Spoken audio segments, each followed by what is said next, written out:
Thank you very much for joining. Today's webinar is more about the digital marketing and digital marketing, the kickstart for SME, right?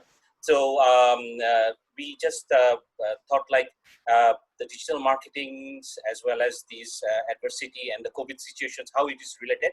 Some of the companies are lowered down their digital marketing cost in Facebook because they're more focusing on the technology areas, and some of the companies are booming on the digital marketing as well. So we thought like, what will be the best practice? And let's hear from the expert, Norit, TEDx speaker, as well as digital marketing experts. And we will learn how he started his journey in digital marketing and what are the best possible scenarios we can start during this situation and after COVID, or also we will follow the best practices all there. So welcome on board, Norit, and you can start your webinars. First of all, I would like to thank you all who have joined in this session. I mean, it means a lot because I know it's 9:30 in Malaysia and almost 7:30 p.m. in Bangladesh. So I'm so glad to see you all in this time. And Nashid, and then thanks to Nashid Bhai and PSAB for inviting me for this session. Honestly, I'll try my best to share some experience. So I'm not here today to teach you anything. Rather, I'd like to share some experience and information what I have saw in last few months and the experience I've gathered in last few years, especially in Malaysia. So allow me to share my screen. I think I need the permission to share my screen.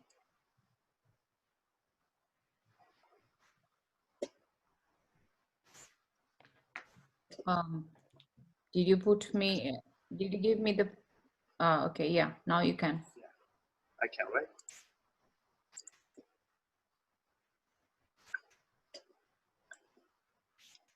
So you can see my slides, right? Yes. All right. So as you guys know, today I'm going to talk about how to kickstart your digital marketing if you're an SME, but there's a few other contexts I'm going to discuss as well. But before that, let me introduce myself. You can see a nice picture of me. It's looks a bit brighter than actual was my color skin because my wife did a little bit of editing in here. But apart from that, like I'm working in a company called IQI, they're the real estate agency in Malaysia. And recently we have merged with a company, Chinese company called Juai. And right now I'm also taking care of the Juai marketing side as well. Apart from working with IQI, I'm also a digital marketing trainer. I have talked in different places, in different conferences, in different countries. So yeah, that's more or less about me. Let's start the session today. Okay, so as I told you, like I'm going to talk about few things apart from digital marketing for SME. So the first one is what should be your digital marketing strategy, especially in this crisis moment. The second one is we see this term is pretty popular, like working from home. So how effective it is, or is it the new normal? It is going to sustain. Should we embrace it, or we should? Or what will happen? Like, the old normal will come back. So that's what we're going to discuss as well. And as I told you, like I'm not here to teach anything. Rather, I'm just going to share the experience what I've seen in the last 3-4 months. So the first one.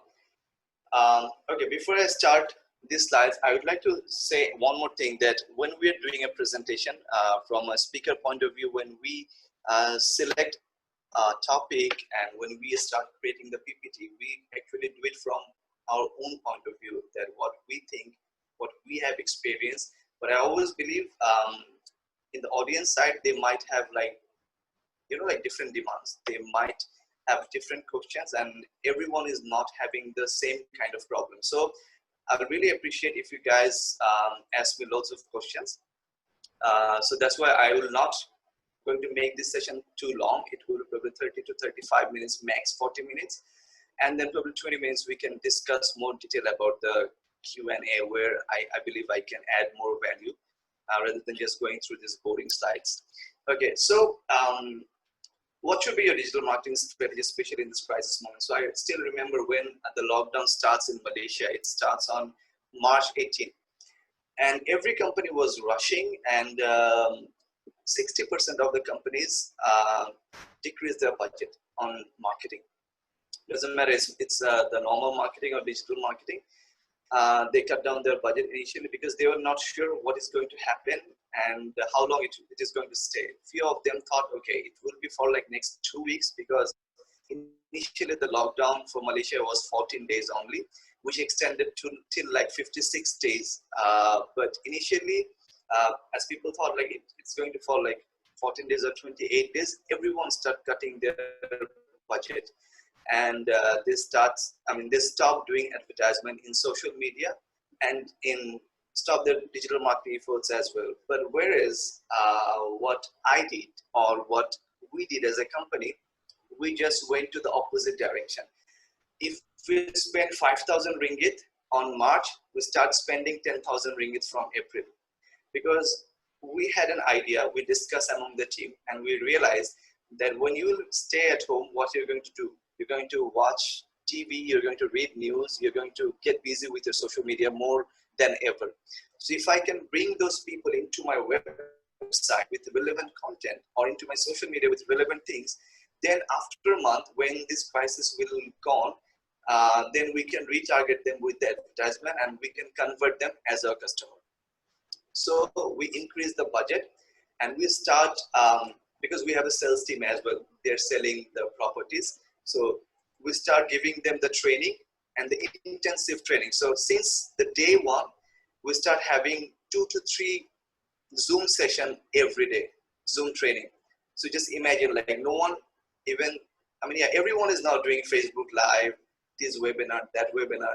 But I don't think on March 18, I can't remember too many names, those who are doing the training. So we have 5,000 sales agents. And what we did, we identified what are the tools they need, and we pay for those tools so they can communicate with their clients. And we encourage them not to stop their advertisement.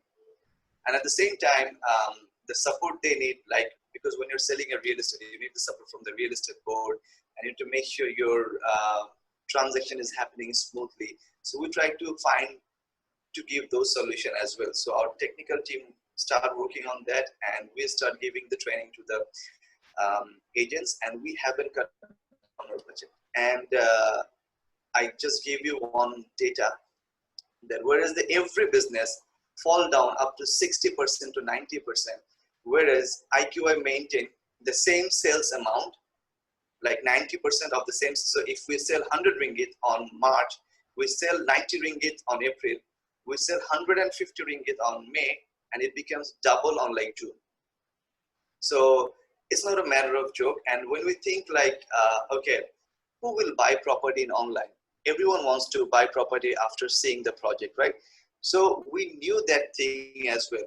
So what we did, because before the lockdown starts, before a week, we start having that vibe that, okay, government will announce the lockdown anytime soon. It can be next week, it can be within the next 10 days. So what we did, we have a videography team. We have 3 videographers. We send them in almost every projects we have in Kuala Lumpur and Selangor, these 2 states, and we cover almost 90% of our projects. They take the 360-degree shots, and we recorded everything. Because if I'd like to sell the property to Bhavani, then Bhavani definitely wants to see the projects. And in lockdown, you cannot go out from your house. So we actually think ahead of everything. So we make 360-degree videos. We start doing the training from the day one. We start using the paid Zoom and StreamYard, everything since day one. So that's what happened. Like, yeah, 90%, we maintain the 90% result. But yeah, we had some situation, honestly. We sell the similar kind of amount, but the transaction wasn't happening. So yes, it's showing in papers you have sold 100 units, but actually the transaction haven't made yet. So ultimately, we are not getting money. So after the first month, our main issue is to fixing that thing. How we can make sure the transaction should happen. So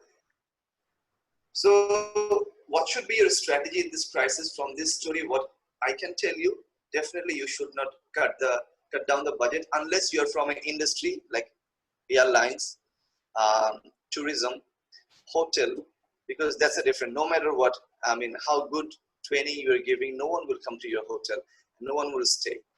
Doesn't matter how good you are and how many ads you're running, no one will book any flights for like next 2-3 months. So I mean, apart from few industry, I feel like um, most of the industry in Malaysia start taking some initiative like IQI, and then they see some good results. Okay, now the second question people had in their mind, that because some of the companies in Malaysia, they are also heavily active on like offline advertisement as well, like the bigger companies. So they had a confusion, because I also have few of my friends in different companies. They had to start having a confusion that should they go online or offline. So I always give it as a solution, like to me, going online is always the best way. Why? Because in here, if you're spending a single buck, you can see what are the results you are getting, how many engagement you are getting, who are they, what kind of communication you're making, and you can make few, funnels, few sales funnels to identify the performance of your advertisement. But in offline, it's really hard to, like identify, and especially in this crisis moment when everything is kind of like closed, definitely there's no confusion that you should go online and you should stop spending on offline. So the funny thing is, on February, I used to do a series of a session called I'm Social, and over there I've invited one of my friend. He's also a marketing manager, and we had a very healthy argument, and he is a very big fan of like offline, and he believes like offline will sustain no matter what, but I'm like a big fan of online. But I think this COVID-19 has teach us that probably online is the solution we should look for in the long run, rather than relying on offline only. The next question comes, should I and my business create more visibility online? Okay, why I put this question? Because when you're doing the personal branding, like when you're doing like Facebook Live, LinkedIn Live, this is also part of your marketing, right? Because when you're selling a product, yes, you're promoting the product from your page, but say for I'm selling digital marketing course. Yes, I'm running ads. I'm talking about the products from my business page. At the same time, I can create multiple videos or articles from my own page, and I can write why I have started creating digital marketing course. So say I start telling people, oh, like Malaysia, I saw the digital marketing is becoming so expensive. So I decided to offer people digital marketing knowledge within a very, competitive budget, so they can learn digital marketing. So I should share that kind of stories from my profile, rather than putting those in business page. So yes, you have advertisement, you have details of your course in your page, but when people will search for the trainer, Naurid, they'll come to my page, and then they will see my intention is very good. I want to give low-cost digital marketing training to Malaysians, and then they will fall for me, right? And then probably it will help them to register for my course.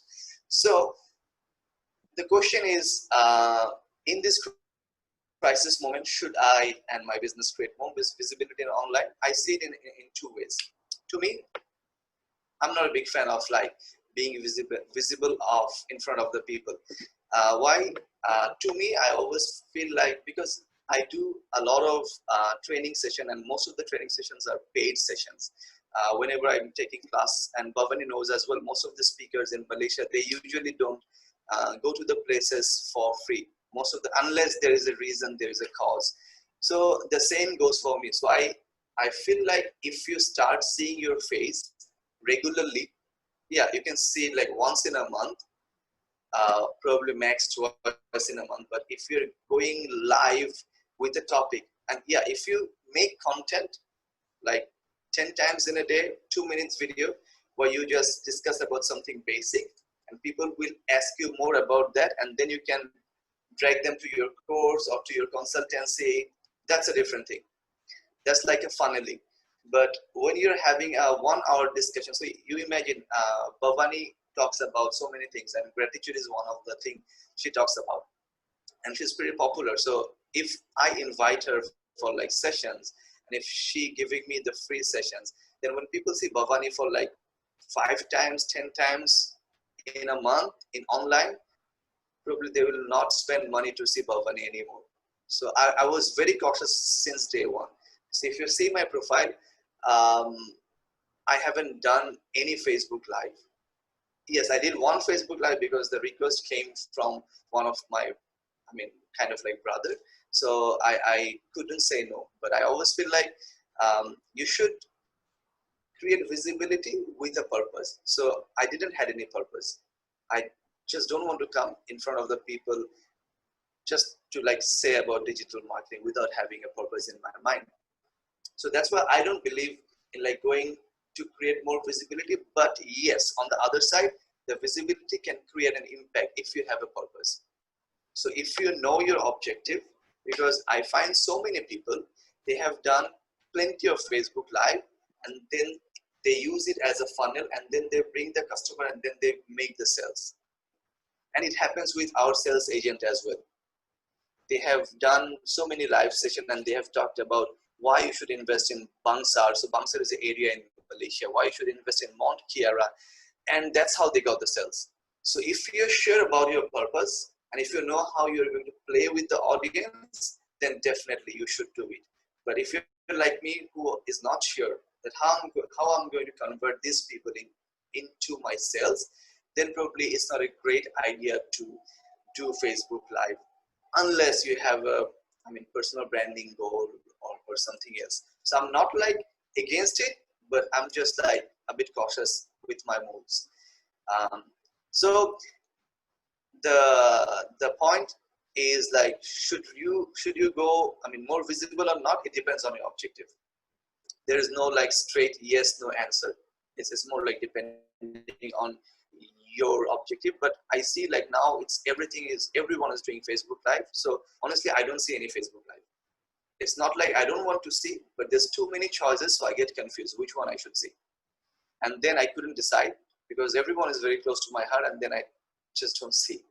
So that's what is happening with me. Okay, the next one is, are you exploring different platforms? So what I have seen, especially in last year, especially in Malaysia and Bangladesh, people are heavily depending on Facebook, heavily, like they're doing everything on Facebook. But come on guys, we have LinkedIn, we have Instagram, we have TikTok, we have Twitter, and people lives there as well. Like I don't live in Facebook. I just do my posting. If anyone make comments, I reply, but apart from that, I don't live in Facebook. I don't follow Facebook anymore because whenever I go in Facebook, I see the news of COVID, 10 people died, 50 people died. That's really makes me, like it's not good for my mental health. So I purposely avoid Facebook and I'm heavily active on Instagram. So if you'd like to target me and if you'd like to show me your live, then you better consider Instagram rather than reaching me through Facebook Live. So it's really highly recommended in this crisis moment. You should explore different social media platforms. And the last question I put is TikTok really lame? So I see a lot of people are saying like, oh, TikTok is for like kids. It's really lame. I don't see any reason to be in TikTok. Then I need to do this stupid dance. But let me tell you something. This is the same feedback I have heard 7 years back when I started doing Facebook marketing.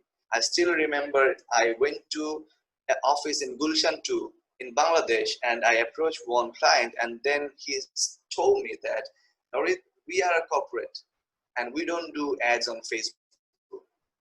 Please don't approach us with Facebook advertisement. So the same company is now spending more money and paying 300 to 500% more budget to Facebook to be visible in Facebook. So the TikTok is doing same. People are not seeing the opportunity. People are seeing the negative stuff. Yes, the most of the videos you're seeing, people are dancing in a lame way.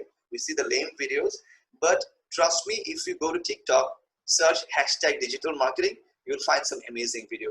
Gary Vee is active there. Simon Sinek is active there. You'll find so many good speakers are active there. And they're not dancing. They're not like jumping around. They're adding value with the content. So TikTok is not lame anymore. It's just like you cannot accept. You are getting old and you need to refresh your mind. You need to accept it. That's it. So in this crisis moment, it's really important to exploring different platforms, and you need to accept the reality. We always believe like, oh, at our time, Hari Raya or like Eid was more beautiful. Nowadays, people don't have fun. It's not like that. You just can't accept what is happening right now. It's very sad, but it's true. Everyone is enjoying the Raya or like Eid in their own way. So you just can't accept, you just don't see that beauty because you grew up in a different mindset. So finally, if I sum up that slide, what should be your digital marketing strategy in this crisis moment? First, you should not cut down your budget. You should keep spending money, but you need to find a strategy how you will convert them in the funnel. Online is the solution definitely for like, in a long run, and you should be more visible or not, depends on your objective. And please explore more platforms. Don't put your everything in Facebook. Okay, the next one is that the work from home thing, is it really effective or not? And is it going to sustain in a long run or not? Honestly, I think it's very hard to say. I'm not like a guru or something who can tell the future. But what I feel personally, I really experienced that when I do the online training, I really don't feel that spark, like that connection, I miss it. The interaction, I miss it. So if you ask me that after this COVID finish, you'd like to have a session in online with 500 people or 5 people in the offline, I'll prefer offline because the connection is there. I can see people's face. I can see they're hating me or they're loving me, and I can feel the energy. That's what I'm really missing, because I told you, like, I have 2 webinars in last 2 days, but I'm missing the connection with the people. And yes, work from home is the solution. That's what proved us that sometimes we think it's not possible to do this work, without going to office. But now it's proven we can do that, because literally our whole office, we are in real estate agency, from our tech team to finance team, everyone did office from home, and we successfully did it. Nothing was stopped. Our salary came on time. Our internet and everything was so smooth. So work from home is the new normal for sure, but I don't think it will sustain in a long run, because people miss the human connection. I miss the human connection. I don't know about you guys. I miss a lot. So that's what I don't think in a long run it will sustain. Okay, so last and the main point of today's discussion, that if you're an SME, then what should be your digital marketing? Like every time in last 4 years, every conference I've talked, every conference, I swear to God, I'm not saying a bit extra. Every conference I talk, one question people ask me, the one question, they told me like, Norris, I get it. The speakers talked about social media, they talked about SEO, they talked about Facebook ads, Google ads, website, but I'm like an individual, or I'm like a small business. What should be my first step? I get it. I get it. Everything is important, but what should I do? And exactly, everyone is saying Facebook ad is great, Instagram ad is great, you should be on TikTok, you should be on this and that. But what's my first step? No one tells me, right? And that's what I would like to tell you today. So to go to that stage, before I go to that stage, I need to know 4 things. What is your objective? So say if I'm launching a digital marketing course, do I want to run the ads and I want people to get sign up? Or I want to run advertisement to tell people how good I am, how many certificates I have, I've been to TEDx, I've been to this, I've been to that, so to impress people, and then I would like to sell my product. So what's my objective? I need to identify that. The next one is, who are your customers?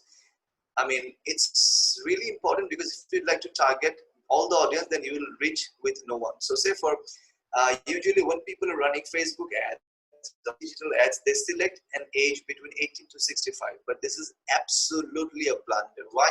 Because if you're targeting one ad to reaching me and my dad, that will be absolutely, I mean, it's not making any sense. If me and my dad is liking the same red t-shirt, then either there's something wrong with me or there's something wrong with my dad. So there should be like different ads and different targeting by knowing your customer. So like my sister loves Justin Bieber, and I can't just take it. How come a person loves Justin Bieber? Because I grew up with listening Metallica and Bon Jovi. So I just can't take it, but that's the reality, right? So you need to know your customer. If you'd like to target me, probably you should come up with some rock and roll stuff. If you'd like to target my sister, you should go for like pop and trendy stuff. So that's why you need to know your customer. The next one is, what is your customer journey? As I told you, like I'm active on Facebook, but if you'd like to target me, probably you need to consider LinkedIn or Instagram. So if you don't know my journey, I also stay in Facebook as well. It's not like I'm not active in Facebook. I'm active in Facebook, but I live my life in Instagram and LinkedIn. So you need to know your customer journey, where they're hanging out. Are they on YouTube? Usually if they're on YouTube, at what time they see YouTube. If they're on Facebook, for what kind of content they're actually in Facebook. So before you do the marketing, you need to know your customer journey. And the last one, you need to be sure what is your strategy. So what I mean by strategy, it's very simple. Am I very willing to spend money or not? If yes, then how much I should spend? If no, then what's the reason behind it? So you need to identify those very simple strategy. And then once you identify all of these 4 questions, now here's your journey starts. I assume you are a SME, a small business, or an individual who don't want to spend money, but very willing to start your digital marketing. Then what should you do if you're not very keen to spend your money?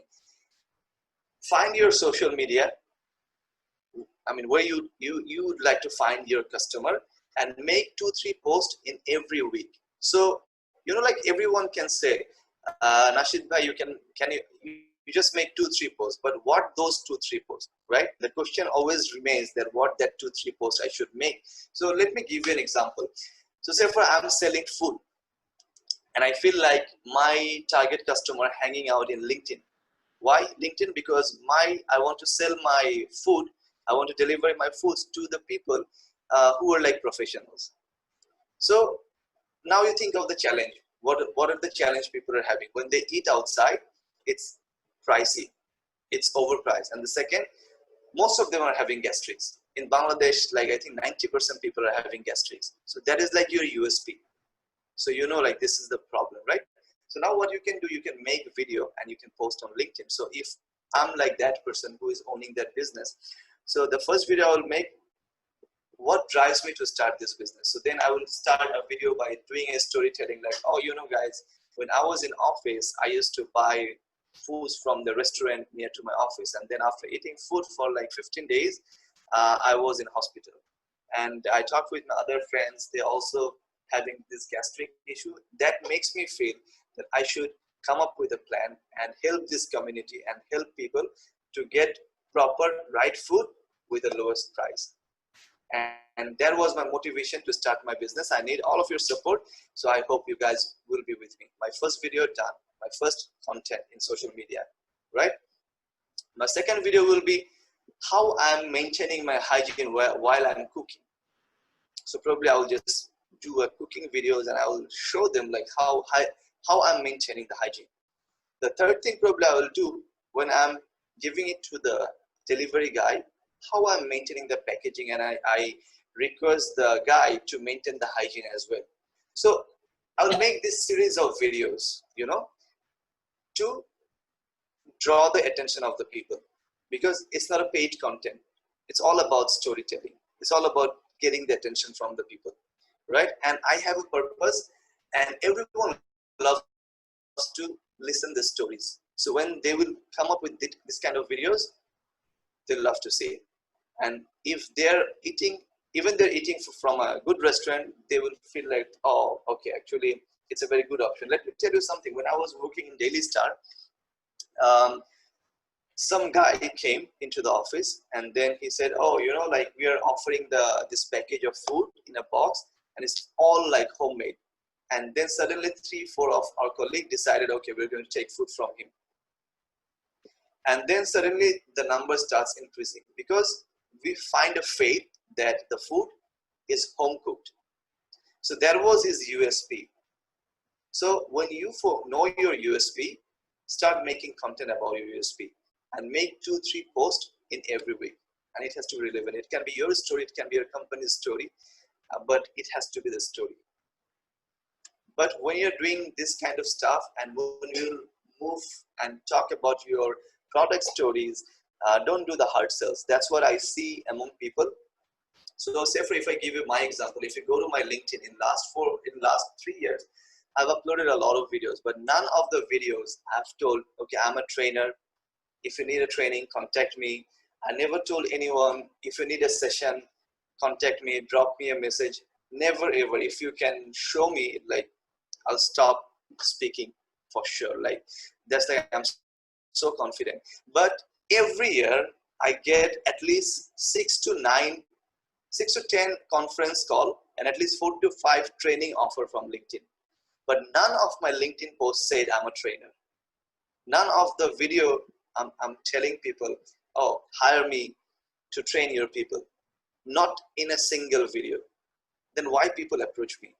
Because I don't like hard sales. I'm not saying hard sales is not working, but I always prefer, like, I mean, hard sales, when you're trying to do hard sales, you know, like, people are defensive. They feel like, okay, I'll not buy from you.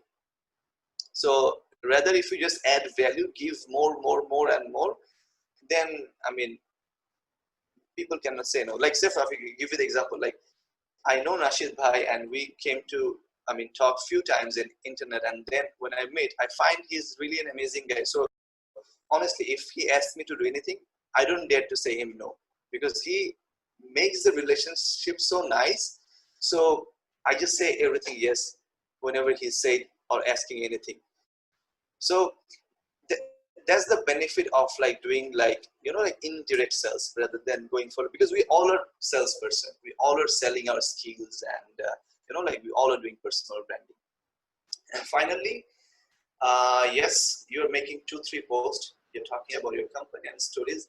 But lastly, I always encourage people to do personal branding. And the value of personal branding, I don't think I need to tell it in this session, because I see few people in here, those who are doing personal branding, and they know, I mean, what it can achieve. For me, my 50% of conferences came through personal branding. My more than 50% training offer came through personal branding. I arranged one conference last year called Martech conference, and my partner was someone called Khushbu, and I met him through this personal branding stuff. So, I mean, definitely you need to integrate personal branding, and you need to find a way how you can align it with your business. So, make social media posts, talk about your company, tell stories, and integrate personal branding. What else? Find partners and micro-influencers. So what I mean by partners and micro-influencers, so say for I suddenly realized Nashid Bhai has 30,000 followers and Bhavani has 20,000 followers in LinkedIn.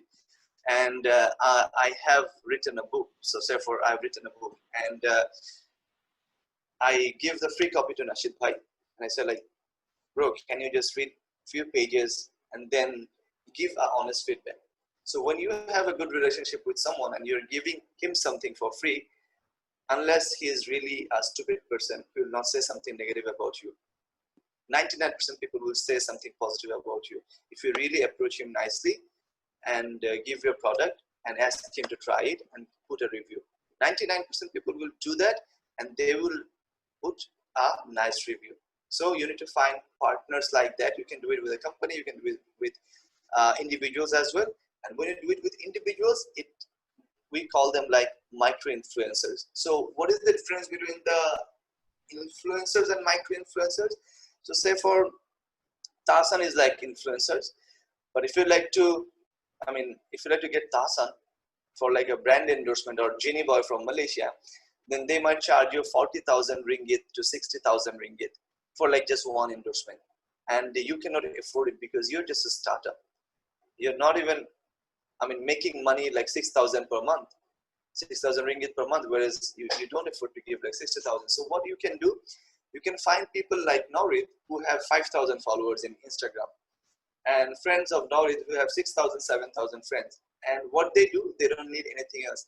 You just give them a free product, bring them to Starbucks, offer them a coffee, or max you need to spend like 50 ringgit for like per post, or like 50 taka for like per post, and they will happily do that. And what will happen, so say for Tasan I have like 50,000 followers. So if you find micro influencers who have 5,000 followers, and if you can get 10 micro influencers, you're reaching actually 50,000 people, right? With like very small amount of money, or even sometimes like free of cost. So find the partners and micro influencers if you're an SME and if you don't want to spend a lot. And then finally, the email marketing and WhatsApp marketing is kind of like gold mine. If you have enough data, like if you have enough phone numbers, or like if you have the email address, then do email marketing and WhatsApp marketing. I'm not sure about Bangladesh, but for Malaysia, it works pretty well. I mean, if we send mail to like on an average 10,000 people, we at least expect five sales or like 5 quality leads from email marketing. So that's like something it's worth exploring. But again, it's very much varied to country to country. Canada is a great country for like email marketing, but if you're considering WhatsApp marketing, then Malaysia is best, but probably WhatsApp marketing will do very well in Bangladesh. So it depends on like countries to countries. And finally, when you're doing a lot of things like creating content, doing personal branding, doing this and that, I always suggest people or the business to spend a little amount of money to explore the market. Because, you know, like whenever you're doing all of these efforts, yes, you're working hard, but still you're not reaching enough people. But at the end of the day, we want to reach more and more people. So like for my case, I started doing my YouTube, and I never, think of like doing YouTube videos, but from this year, not from this year, actually last month I started doing it. And last month I spent 100 ringgit only in YouTube, and that gives me 149 hours of watch time. 149 hours. Can you imagine, like, if 24 hours in a day, how many days they have seen my videos? So it was like mind-blowing. So spend a little bit of amount, and then see how you're getting the response from the market. Don't need to spend a lot.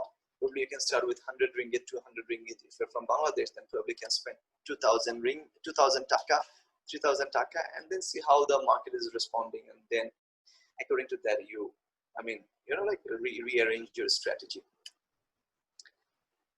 Finally, I talked about a lot of things about creating content, writing stuff, doing videos, but it's not very easy when you're an individual, or if you're handling your marketing only by if it's a single person leading team, then you need to know few tools to do few stuff. Like one of the tool is Canva.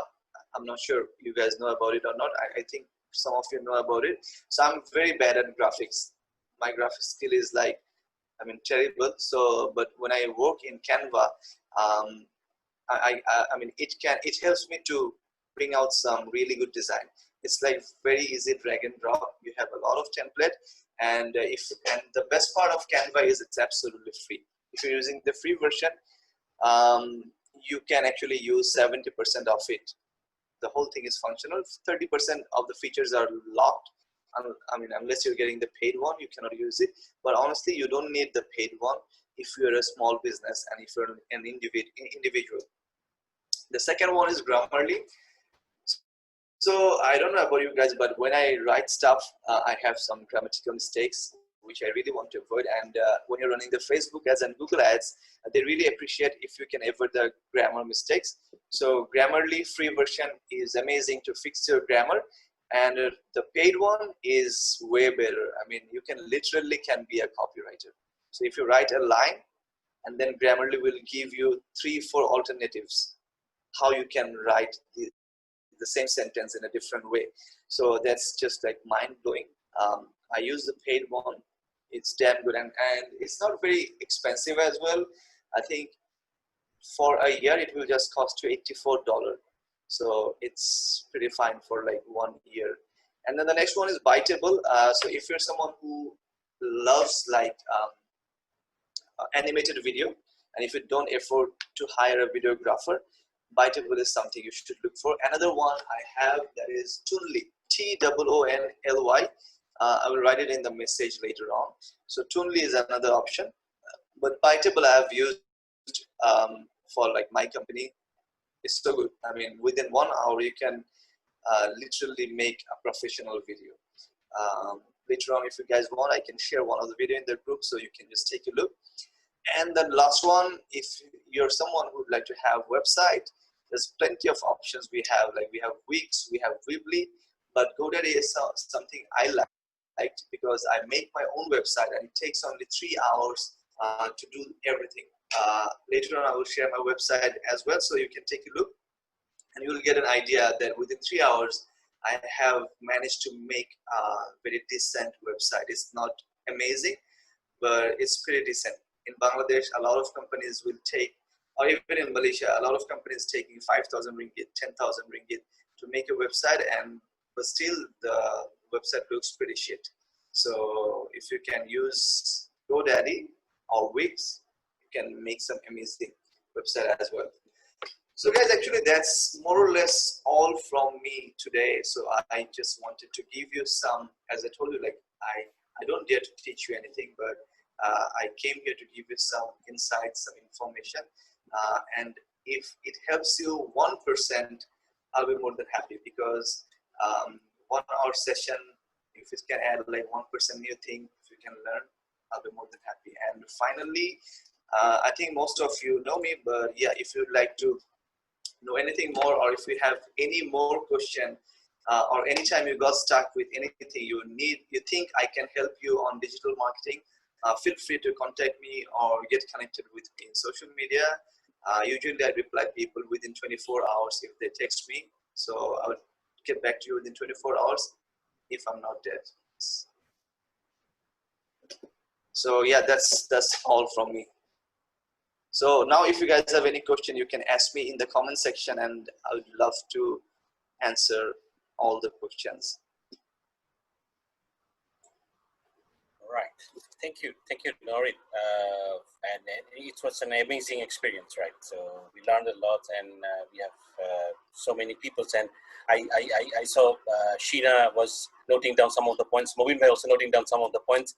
So why not we ask them to start about the questions, Mobin Bhai or Sheena, to start with. Any question regarding marketing or anything? Because honestly speaking, when I face something, I used to ask Norit or other marketing guys just to cross check or what. So I got the response and everything. So you can unmute your mic and you can ask questions regarding sessions. Am I unmuted? Yes, you're unmuted.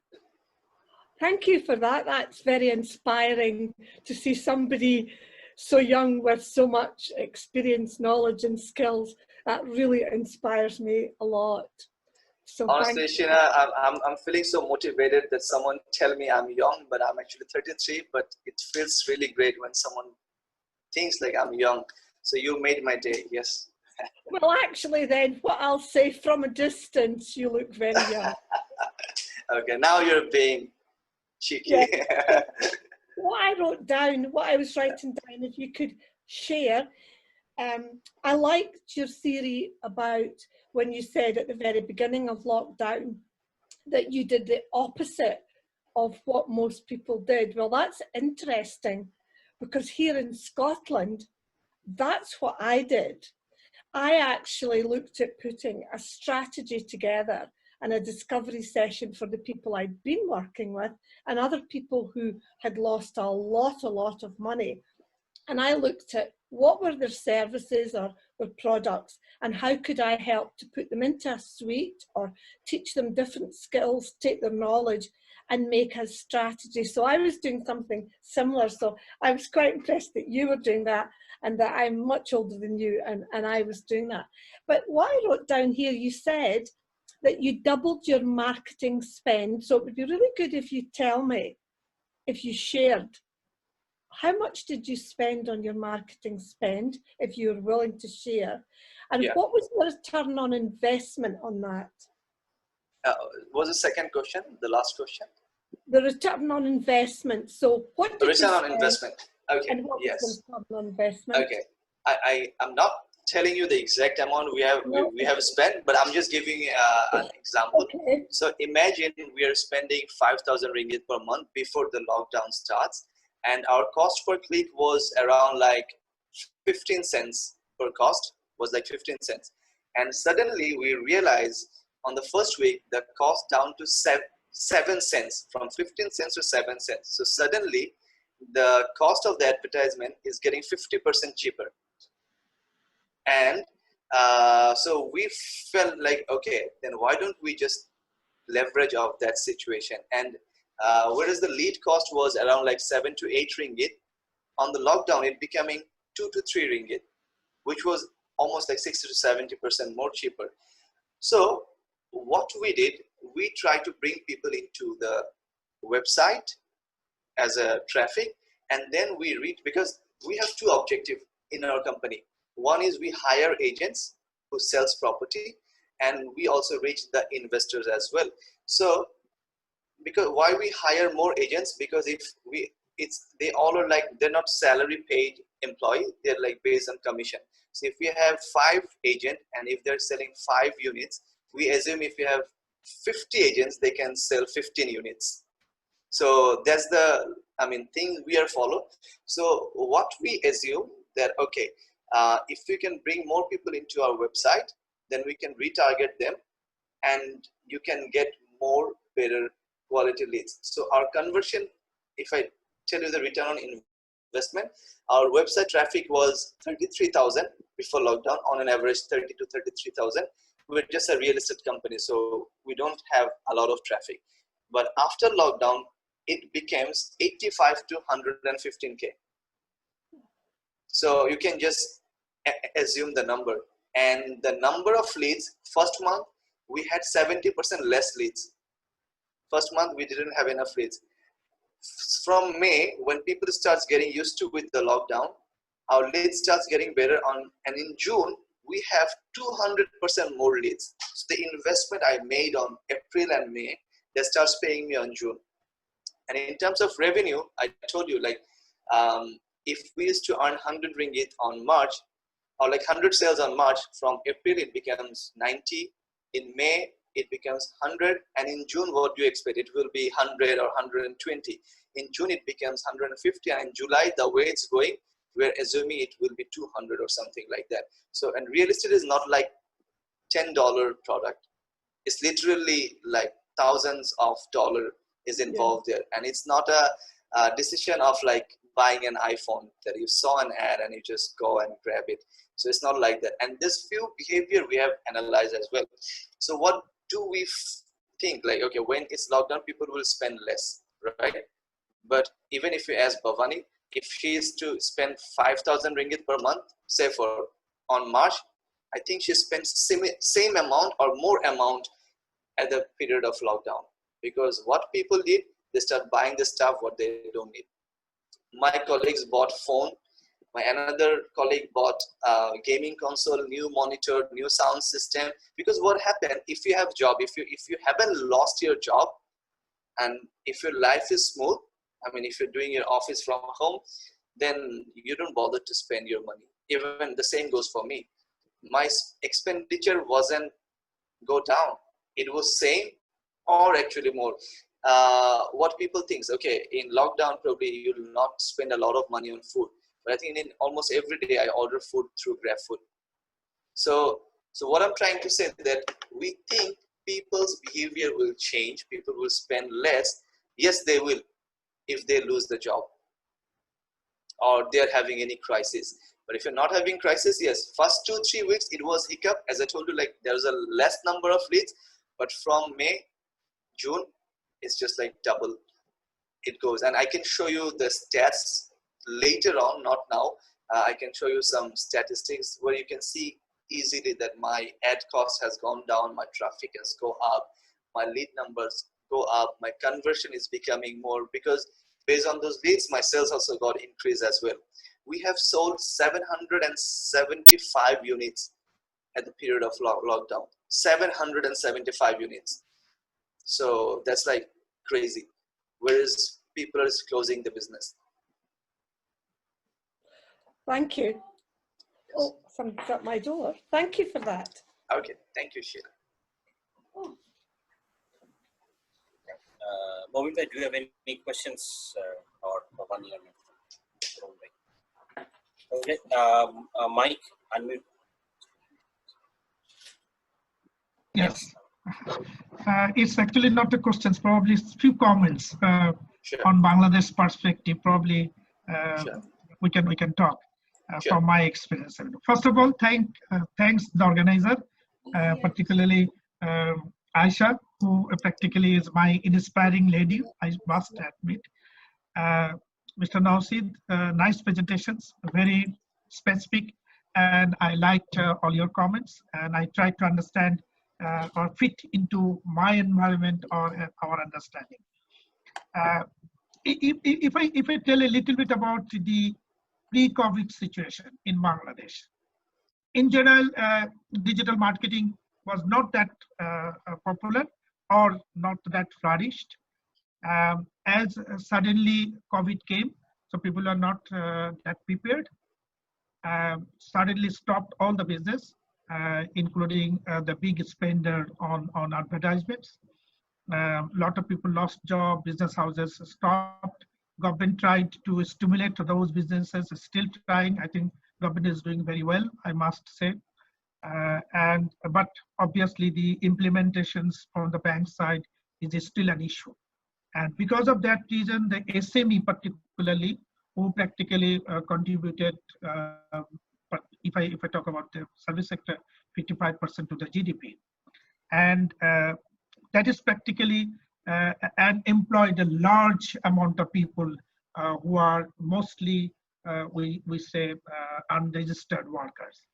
And those are all stopped, and they are not getting job, or business houses are not started again. But on the other hand, I think the COVID learned us how to move to more to digital. I think people started using that. Facebook is very popular here. And incidentally, I think Bangladesh has around 101 million internet users.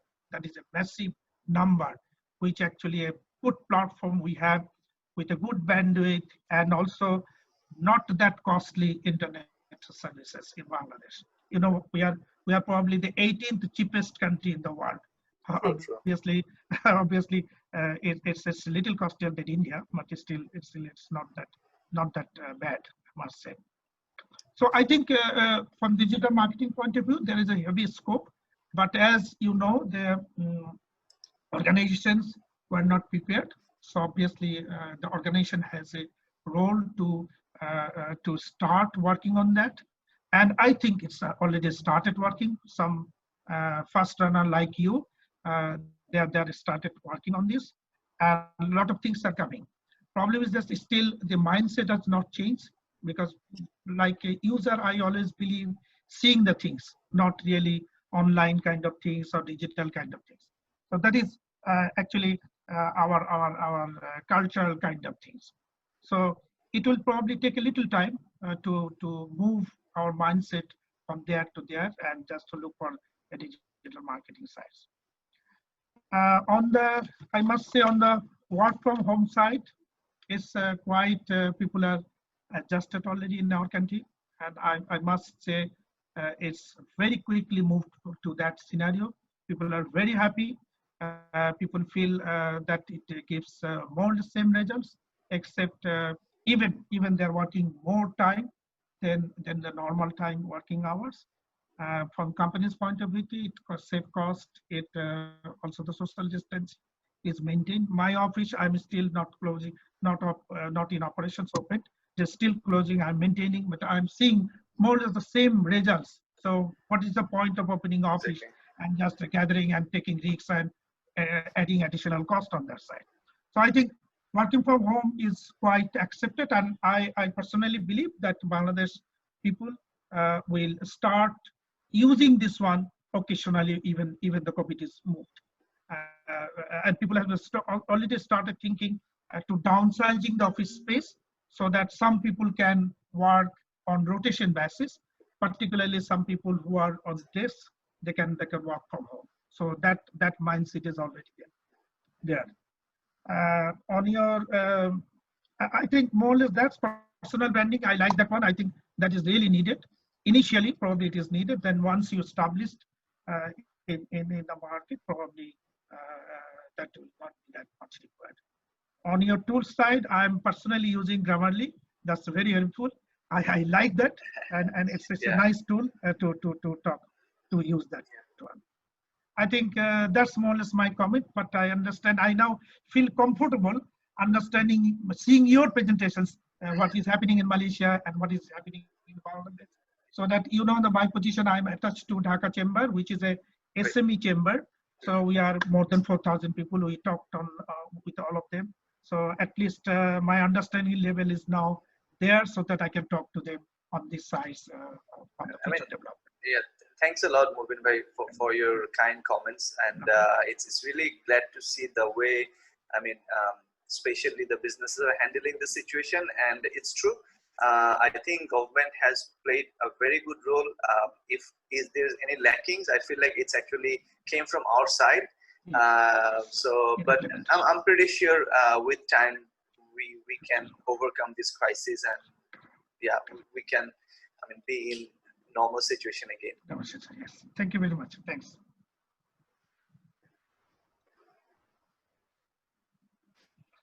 That's all. Yes. Yes. Yeah. So Bhavani, if you have any questions, or Asha. Bhavani, do you have any questions?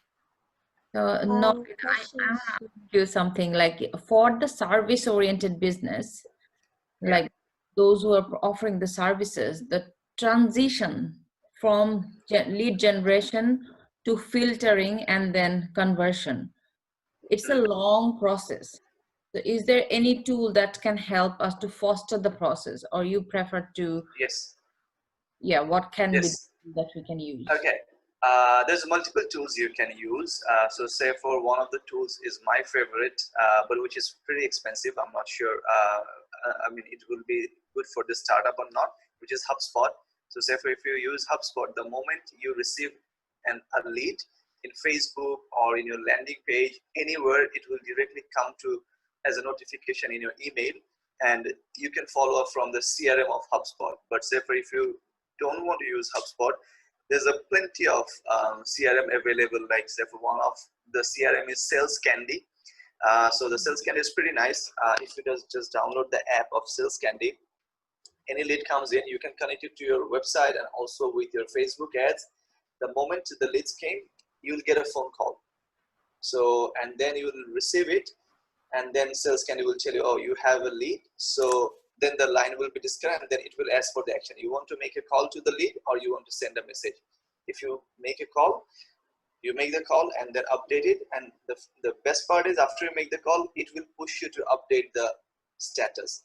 So Sales Candy is kind of like CRM tool. You can take a look. And then there's few other, I forget the name, probably Brit24 is another one, another CRM, but Sales Candy I can remember, HubSpot I can remember. This two is...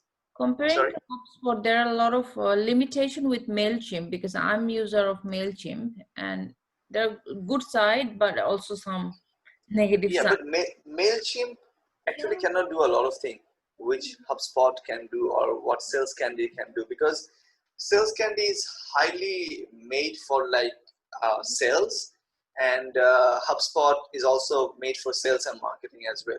So if you need a full A to Z solution, then this two is the best option you have. But honestly, if you find in internet that the alternative of HubSpot... I thought that was a wee bit rude. So, sorry, Sheena, did you ask anything? I think she's talking with someone else. Okay. Yeah. So the sales candy, and so if you search in internet like the alternative of sales candy or alternative of HubSpot, then you'll find a lot of cheaper option as well. And there's few free option also has, which I forget because it's been quite a long time we are not using free tools. So, but if you really need, I can give you some name because I just need to do a little bit of search and then I can let you know. Yeah, that will be handy. Yeah. Yeah. So just coming to one of the Aisha's point, like HubSpot, you can use the CRM, and the good part is HubSpot is they do provide the learning certification as well. If you want to be a full strategy, and there is a HubSpot University as well. So the good part is they do have a lot of put on strength, and they are just engaging the marketing and sales funnels as well. Okay, but the point what we were discussing with Dawood, since Dawood is working with the HubSpots and we are also working, we have found that the MailChimp and the HubSpots is having one of the areas, like most of the spam mails they put in let's say MailChimps, and for the HubSpot, like we do use HubSpot in PSAV. So most of the important emails, the invitation went to the promotion point of view, where you have listed all your promotions, right? So we are facing the challenges. We are facing challenges, right? So Rashid, you can fix it because we are also having this similar kind of issue. Then I talked with my IT and then they did something. So now it's coming to my inbox rather than going to the promotion or like other section. Okay. All right. So the challenging part is let's say we invite 100 people on board, right? So and most of the emails go to the promotions, like all the promotions right now. And now it's in the Qurbani's time, so a lot of the promotions and the professional speaker promotions went to that promotion. So that's a problem. So when we do, and we last yes, and last 2 to 3 events we do the email marketing as well as the SMS, right? So many people got SMS from my SMS or the point, and that really attracts them. Okay, so that's the pros and cons for that. And I often found that direct email for BCC to the other people has more inputs or more transactions or getting attractions for the audience. Nashida, actually, what I don't know, like about MailChimp, but we use Sendinblue. So what Sendinblue does, when you upload the email list, because first you need to upload the email list, right? So then they verify. Because I just give you an example. We used to use MailChimp. So when you used to use the MailChimp, our open rate was 10 to 12%. And now when we start using the Sendinblue, it becomes like 20 to 22%. Because I feel like they verify your email address properly, and then they make sure that email goes to your inbox rather than going to other sections. So probably you can take a look into the Sendinblue. Yeah. So Sendinblue has to be merged with MailChimp, you mean? No, it's a different email marketing tool. Okay, I have added one thing, my own conference for webinar. So if you're having a webinar with like limited with 20 people, I think this is one of the best webinar to like say for when I have my own webinar, I always keep it like within 20 people. So this is one of the best webinar to like I really hate Zoom. I mean, I don't like the layout. This is most, painful layout I've ever seen for like any conference tool. But my own conference is so nice, and there's few other we have, but this one you can use for free if you have 20 or like lesser people. But if you have more, then yeah, Zoom can be the option.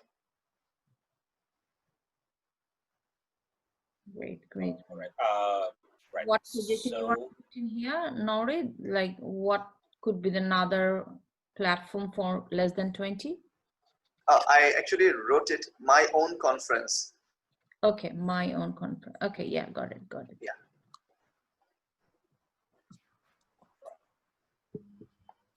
Okay, Norid, hi. I have a few questions. Yeah, awesome.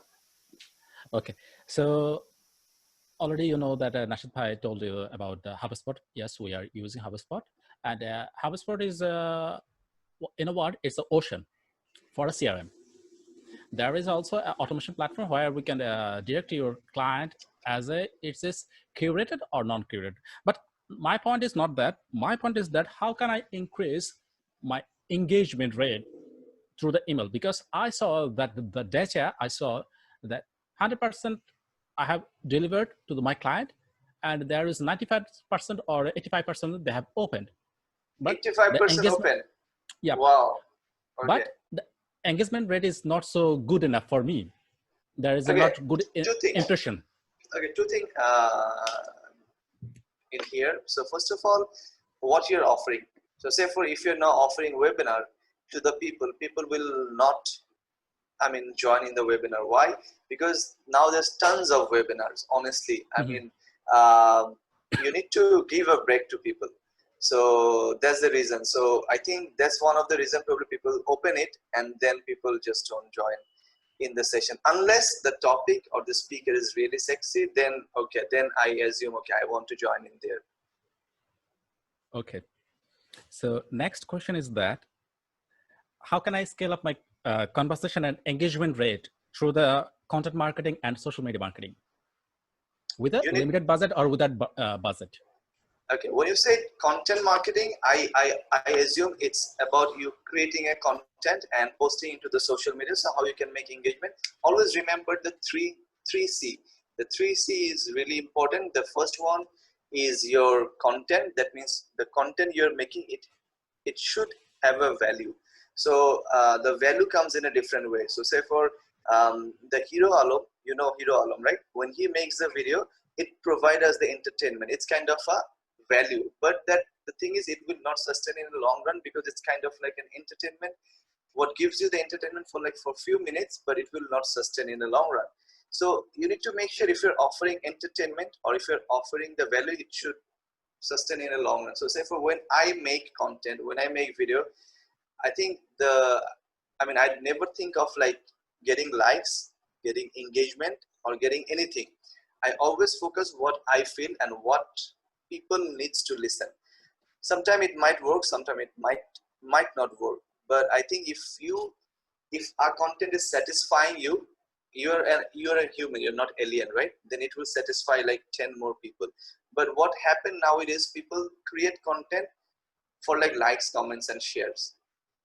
So when you start doing it after making 2-3 contents, you will not feel motivation to create more contents. But yes, I mean, if you start creating the content with the value, probably you will not get enough likes for like 5-10 contents you are making. But if you become consistent with value, then after 6 months you can see the different results. So for me, when I started LinkedIn, I had only 300 people was connected with me. After 2 years, it becomes like 18,000 or 17,000.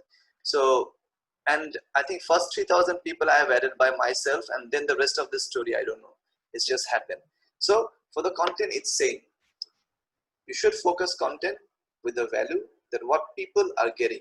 So the value, I mean, definition differs, right?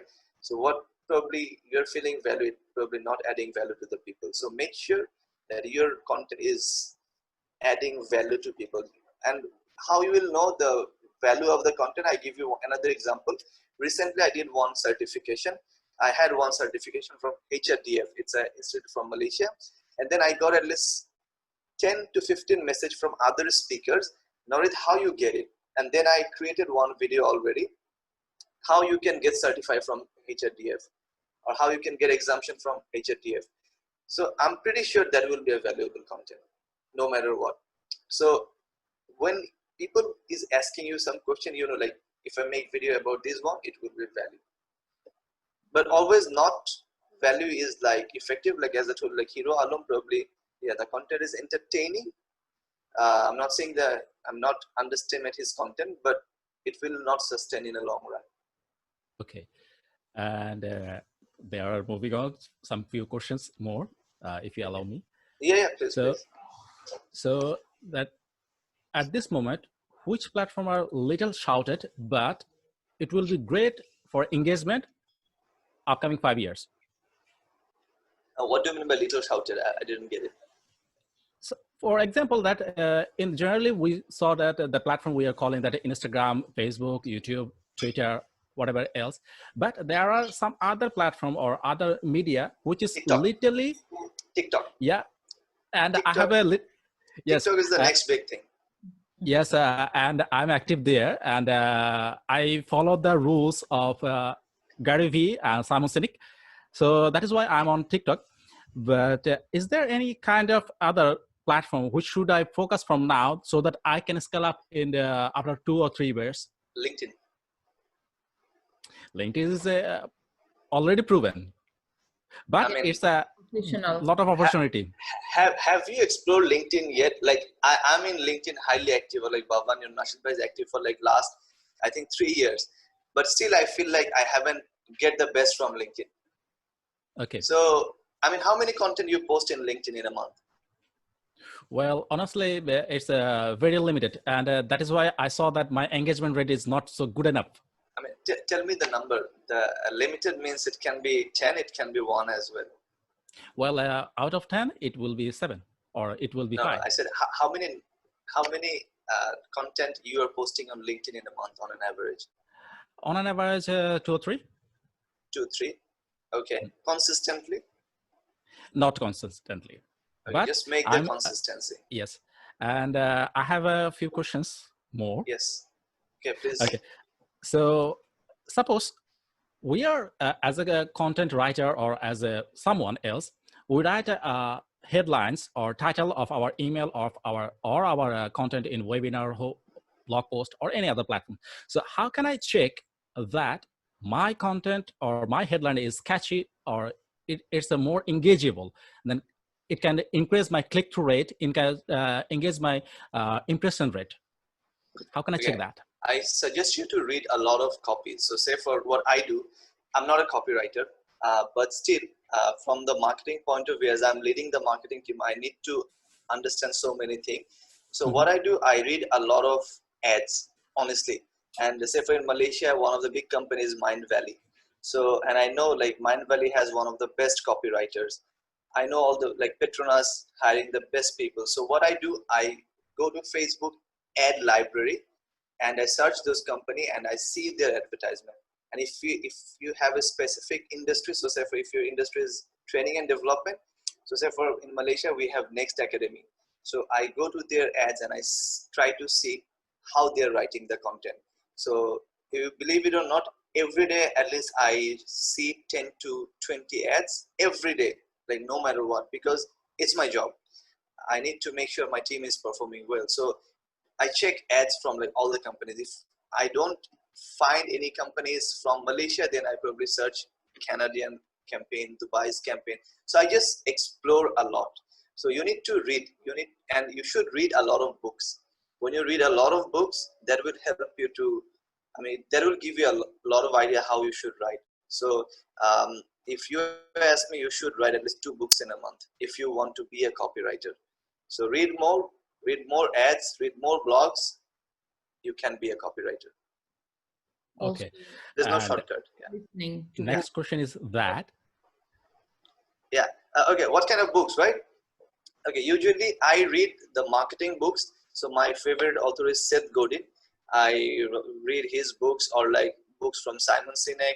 Usually I like any kind of management marketing books. Anything comes in front of me, like I can suggest some name, like I'm writing in the chat section. Brand Now, This Is Marketing, Purple Cow, then Measure What Matters. Yeah, I think I've already given 4 names. So all these 4 books, I find amazing. I don't know how you guys will find.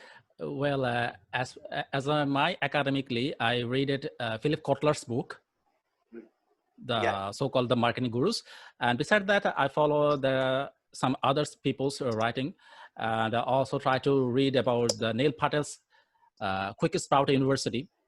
Right. Neil Patel's. Yeah. So that I read it there, and my question is that at present time, when we have, there is a chance, there is an option to ask Siri or ask a Google Assistant for something else, the suggestion that play something, a good music for me, or Alexa, how can I find this product or that product? So my question is that in the audio industry or voice searching technology, how can I merge with my marketing strategy with this kinds of feature, such as? Okay. Honestly, if I be very honest with you, I haven't explored the audio industry yet. I see my boss using the Siri a lot. I mean, he's heavily depending on Siri. Whenever I go to his room, he asks like, "Hey Siri, what's my meeting today?" And like, but I'm not. I mean, I'm not used to it. I'm not using it, and being very honest, I haven't explored as well. So I don't think it's. It would be nice to make any comment on it without knowing about it. But if I get something, definitely I will get back to you personally. Okay. And you have already told that you are using Tonely, and there are some others platforms you are already told. And some people use Adobe Spark for their video infographic or videos systems. Right. And there is another platform is that Agora Plus. Agora Pulse, yeah. Yeah, and there are other platforms they are using that. Yeah. My question is that which one will be good for a startup? Okay, Agora in a limited budget. Okay, Agora Pulse is a social media management tool. It's not for video. So for video, probably you can start with Toonly. Toonly probably is like less expensive. Yeah, I think Toonly is less expensive, but Biteable is very easy to use. And for social media management, I think Agora Pulse is $50 so far I can remember. You can probably check out Hootsuite, which will cost like $19. So I think Hootsuite can be a good option. But if you'd like to explore something for free, I think Buffer used to offer the free one account option, but I'm not sure currently they're offering free or not. But Buffer, Hootsuite, and then Agora Pulse. But I mean, in terms of price, probably Hootsuite will be on top of everything. Yeah. Yes, Buffer is already offering that the free of cost. Okay, I have already knocked you in Instagram, and there are so many questions will be coming up. Sure, and sure, it sure. will I'm be looking forward to it. Follow Looking through. forward to it. Sure, sure, sure. Awesome. Yeah. Okay. Thank you so much. Thank you. Thank you so much for your time and advice. Questions, right? Yes. Yes. Thank you, Daud, for all the questions. Before we end the sessions, like Shafin, Ashmir Rahsan, or Saifuddin Chaudhary, do you have anything to discuss, share your experience and everything before we jump into conclusion? You can unmute your mic and you can ask any questions or suggestions. Shafin, Ashmir, and Saifuddin as well.